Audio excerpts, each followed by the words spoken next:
বিশ্বের দীর্ঘতম সমুদ্র সৈকত কক্সবাজারে টুরিস্ট পুলিশের বিশেষ অভিযান পরিচালিত হয়েছে শুক্রবার রাতব্যাপী। কক্সবাজার টুরিস্ট পুলিশের অতিরিক্ত ডিআইজি আপেল মাহমুদের নির্দেশনায় সৈকতের বিভিন্ন পয়েন্টে একটি বিশেষ টিম মোতায়েন করে অভিযান পরিচালনা করা হয়। বিস্তারিত থাকছে আরাফাত শিকদারের তথ্যচিত্রে। পর্যটকদের নিরাপত্তা নিশ্চিত করা এবং কক্সবাজারকে একটি আধুনিক, নিরাপদ ও স্মার্ট পর্যটন শহর হিসেবে গড়ে তুলতেই এ অভিযান চালানো হয়। অতিরিক্ত ডিআইজি আপেল মাহমুদ গণমাধ্যমকে জানান, আমি যোগদানের পর থেকেই অপরাধীদের বিরুদ্ধে সাঁড়াশি অভিযান চালিয়ে শতাধিক অপরাধীকে গ্রেফতার করে আদালতে পাঠানো হয়েছে।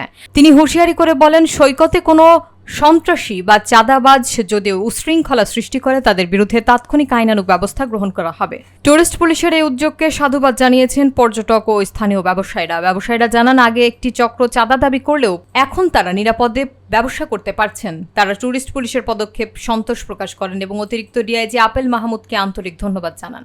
ইফটিজিং এর বিরুদ্ধে আমাদের শক্ত অবস্থান, আমাদের টিম গঠন করা হয়েছে।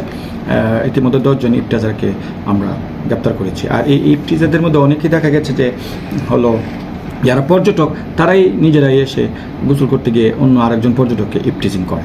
তো আপনার মাধ্যমে আমি পর্যটকদের জানাতে চাই যে আপনারা এখানে আসবেন, পর্যটকসুলভ আচরণ করবেন, অন্যের মা বোনদের এবং সন্তানের মতো কাউকে ইফটিজিং করবেন না। আর সামনে যে ঈদ